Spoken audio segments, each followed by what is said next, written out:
Nah, ciri yang kedua, telinga biasanya keple dan dia berwarna menjadi dingin. Oke, ya. Ciri yang ketiga adalah nafasnya ngos-ngosan, Laskar Ngarit.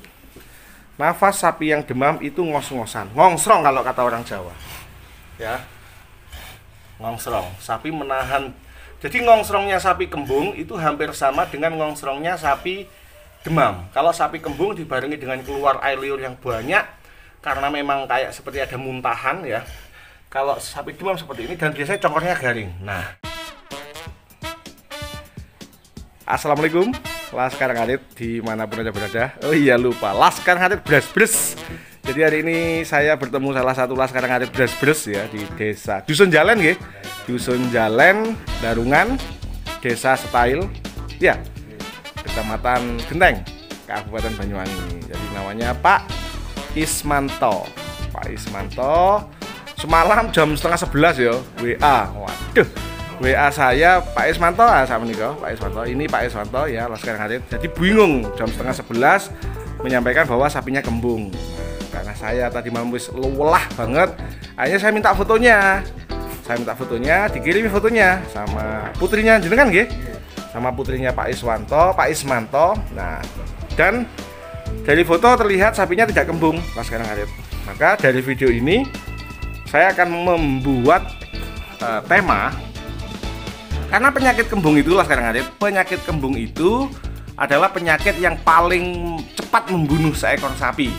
Ya, bisa dalam waktu hitungan 3, 4, 5, 6 jam itu seekor sapi bisa mati, Laskar Ngarit. Nah, Laskar Ngarit, teman-teman, di video ini nanti saya akan menjelaskan penyebab kembung, ciri-ciri kembung, dan membedakan antara kembung dengan demam biasa, Laskar Ngarit. Ya, kembung itu adalah kondisi di mana seekor sapi itu di rumennya, rumen itu lambung. Ini lambungnya sapi itu terletak di sebelah kiri, bukan di sebelah kanan. Makanya kemarin ada yang tanya, Pak dokter, kok sapi saya habis makan yang melembung sebelah kiri, sebelah kanan kok kempes? Ayo, karena kanan itu tempatnya usus, sedangkan kiri itu tempatnya lambung. Jadi ketika sapinya jenengan kembung, maka yang harus jenengan lihat adalah lambung sebelah kiri. Ini posisi sapinya Pak Ismanto yang sedang sakit, sudah saya tangani. Jadi setelah kita tangani baru kita bikin video ya. Saat menikah ini akan tertekan gas ya, dan kalau dipukul itu suaranya pung pung pung gitu. Dan semakin lama semakin besar tekanannya, Laskar Ngarit. Itu kembung. Kembung terjadi karena suasana lambung yang seharusnya dia normal menjadi tidak normal, sehingga bakteri yang mengurai pencernaan, mengurai makanan itu mati atau berkurang, Laskar Ngarit. Oke, masih disimak toh? Nah, penyebabnya apa nanti kita jelaskan. Lambung itu kimiawi dan mekanis. Kimiawi itu menggunakan mikroorganisme, mekanis atau fisik itu menggunakan gerakan, tipe pencernaan pada sapi. Oke, jadi pencernaan fisik mulai dari dikunyah-kunyah, masuk ke esofagus, masuk ke dalam rumen, dari rumen dia dicerna. Rumen, retikulum, omasum, dan apomasum nama lambungnya. Ada 4, kalau orang Jawa bilang babatan. Oke, Pak Bos. Penyebabnya adalah karena ada perubahan pH yang berada di dalam rumen yang terjadi secara drastis, Laskar Ngarit, sehingga mikroorganisme atau probiotik atau mikroorganisme atau bakteri yang menguntungkan yang hidup di dalam lambung itu mati. Sehingga mikroorganisme tersebut yang tugasnya membantu mengurangi mengurangi terbentuknya gas, nggak ada yang bekerja, sehingga rumput yang masuk, comboran yang masuk itu terbentuk gas karena nggak ada yang terjadilah kembung. Nah, penyebab kembung apa? Penyebab kembung adalah bila seekor sapi ini memang sakit, yang pertama, jadi dia drop. Yang kedua, dia mendapatkan makanan, Pak Ismanto, yang berbeda dari biasanya.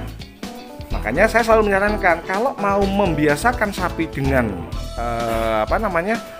dengan comboran, maka lakukanlah secara bertahap. Nggak boleh sekarang baru beli, biasanya di rumah sebelumnya pakai rumput, di tempat kita langsung sikat ampas tahu modal. Gitu. Ya. Jadi lakukanlah secara bertahap. Apakah yang menyebabkan lambung? Perubahan pH. Perubahan pH berubah karena perubahan makanan. Perubahan jenis makanan lebih tepatnya. Jadi kalau biasa dikasih jerami, lalu dia dikasih hijauan, biasanya kaget. Dikasih hijauan, dikasih comboran, biasanya juga kaget. Makanya kalau kita Laskar Ngarit mau memberikan comboran, berikanlah secara bertahap. Seminggu kasih sak centong dhisik, 2 minggu kasih 2 centong, sampai akhirnya nanti sekian persen bisa menjadi dominan comboran gitu. Jadi hati-hati dalam memberikan comboran. Nah, ada makanan yang sebenarnya aman tetapi dia menaikkan resiko terjadinya kembung. Telo, Pak. Atau ampas tahu. Ampas tahu itu boleh ketika sapi sudah terbiasa. Itu. Tapi paling nomor 1 itu adalah telo, ketelah atau apa jare wong Jawa sawi. Itu memang aman tetapi perlu pengamatan yang jeli, perlu pengolahan yang jeli, Laskar Ngarit. Oke, wes itu kembung. Lalu ciri-ciri kembung adalah perut sebelah kiri, ya misalkan ini sapinya, perut sebelah kiri itu terdesak sampai melempung, terus anus itu terdesak. Kenapa kok kembung itu bisa cepat mati? Karena kapasitas tekanan ini akan terbatas ke kiri, lalu akan menekan perut sebelah kanan, lalu dia akan menekan anus, si gas ini. Begitu semuanya sudah penuh, dia menekan paru-paru. Matinya karena kesulitan bernafas. Betul sekali, Laskar Ngarit. Nah, itu kembung. Nah, sapinya Pak Ismanto itu demam. Tadi kita sudah memeriksa melalui termometer, suhunya 40,1. Oke, 40,1 itu pasti kondisi sapi sudah seperti ini. Deprok, nafas ngorok, ngos-ngosan, dan mengerikan. Nah, Laskar Ngarit beras-beras. Ketika jenengan ketemu kembung, maka kembung itu dominan ke tidak mau makan, tidak mau gayem, dia akan ngiler ya, akan ngiler muntuk, dan dia akan ada pembesaran di sebelah kiri. Tetapi ketika jenengan harus bisa membedakan dengan demam. Kalau demam jenengan akan ketemu kotoran yang seperti ini. Ada selaputnya, Laskar Ngarit. Ini ya. Kotoran sapi demam akan cenderung demam karena virus ya, bovine ephemeral fever ya, akan cenderung meringkil dan ada lendirnya. Itu yang pertama. Yang kedua, kalau sapi kembung itu kotorannya tidak keluar atau normal atau deledek. Nah, ciri yang kedua, telinga biasanya keple dan dia berwarna menjadi dingin. Oke, ya. Ciri yang ketiga adalah nafasnya ngos-ngosan, Laskar Ngarit. Nafas sapi yang demam itu ngos-ngosan, ngongsrong kalau kata orang Jawa. Ya. Ngongsrong. Sapi menahan. Jadi ngongsrongnya sapi kembung itu hampir sama dengan ngongsrongnya sapi demam. Kalau sapi kembung dibarengi dengan keluar air liur yang banyak karena memang kayak seperti ada muntahan ya. Kalau sapi demam seperti ini dan biasanya congornya garing. Nah, kebetulan ini dia menoleh. Tapi ini alhamdulillah sudah basah congornya. Oke, Laskar Ngarit. Lalu jika dia berdiri, sapi ini nanti akan diingklang, Bos. Kakinya 4 ini diingklangnya gantian. Jadi kadang kaki belakang kanan, nanti sore tiba-tiba kaki kiri depan, seperti itu.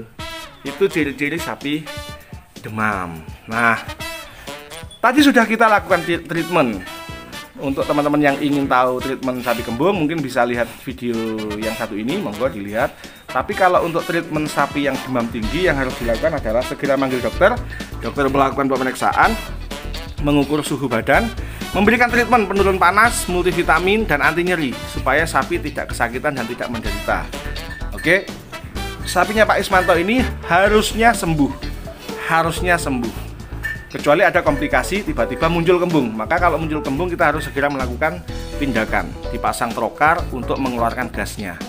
Kalau saya seperti itu. Nah, tetapi bila tidak muncul reaksi komplikasi seperti kembung dan lain-lain atau reaksi dari cacing hati, harus sembuh Pak Bos sapinya jenengan. Nggih, amin. Itu. Nah, Laskar Ngarit, apa yang harus dilakukan Laskar Ngarit ketika sapinya demam tinggi? Segera manggil dokter, jangan ditunda supaya tidak muncul masalah lain ya. Yang kedua, Laskar Ngarit harus menjaga kebersihan kandang. Kandang harus kering dan bersih, dan kuncinya mboten pareng, tidak boleh bau pesing.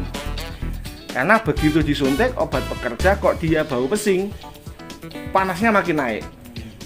Jadi harus selalu bersih. Tapi ini sudah bersih. Kandangnya Pak Ismanto ini bersihnya ya rata-rata lah bersih. Nggak kotor, sapi ini bersih banget ya. Jadi bersih banget itu. Yang kedua, yang ketiga tetap memberikan menyuap dulang. Menyuap ya seperti jenengan ya, disuap supaya seekor sapi tetap gayem Laskar Ngarit. Ketika seekor sapi gayem, maka akan masih terbentuk air liur, akhirnya lambungnya tetap basah. Jadi orang macet dan tidak kembung.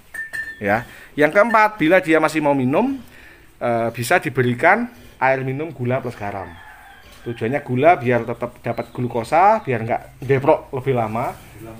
Gula merah boleh, gula putih boleh, sama garam untuk merangsang supaya dia mau minum ya. Yang tidak boleh dilakukan adalah panik, terus memberikan obat antibiotik lewat oral, bos. Tidak boleh disuap antibiotik. Kalau Promax, minyak goreng aman. Tapi kalau bangsanya amoxilin, tetrasiklin, oksitetra, super tetra, itu tidak boleh diberikan. Dalam tidak boleh diberikan. Karena itu di kondisi sapi yang masih tidak fit itu akan cepat membunuh bakteri yang ada di lambung. Nah, itu. Jangan panik, jangan diberi antibiotik, super tetra dan lain-lain. Terus ya wes lah, jangan diapa-apakan, sudah disuntik, pasrah, tetap kabar-kabaran sama dokter terkait perkembangan. Paling dalam waktu 3-4 hari sapinya akan pulih. Nah, kalau misalkan kepikiran punya rezeki lebih, misalkan belum membaik, artinya belum signifikan, hari ketiga, masih sekarang hari Rabu, Kamis, Jumat pengen ngejos, suntik lagi boleh. Tapi biasanya jarang nyuntik 2 kali. Sekali suntik langsung selesai Laskar Ngarit. Oke.